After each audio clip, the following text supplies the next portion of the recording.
بسم اللہ الرحمن۔ ایک عرب دیہاتی روزہ رسول صلی اللہ علیہ وآلہ وسلم پر حاضر ہو کر رب سے دعا کرتا ہے۔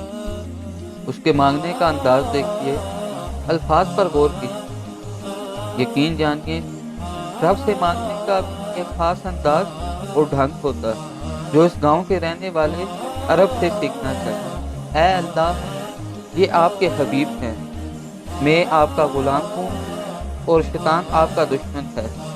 خدایا، اگر تو مجھے بخش دے گا تو تیرا حبیب خوش ہوگا، تیرا بندہ کامیاب ہوگا، تیرا دشمن غمگین ہوگا۔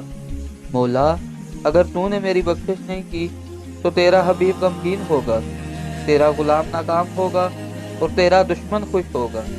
الہی، تیری شان اس سے بڑی ہے، تو اپنے حبیب کو غمگین کر دے، اپنے بندے کو ناکام اور اپنے دشمن کو خوش کر دے۔ میرے پروردگار، لوگ اپنے فوت شدہ رشتہ داروں کے اصحال ثواب کے لیے غلاموں کو آزاد کرتے ہیں، اور یہ تیرے حبیب تمام جانوں کے سردار محمد رسول صلی اللہ علیہ وآلہ وسلم کی قبر ہے، پس مجھ غلام کو جہنم کی آگ سے آزاد فرما۔ آمین۔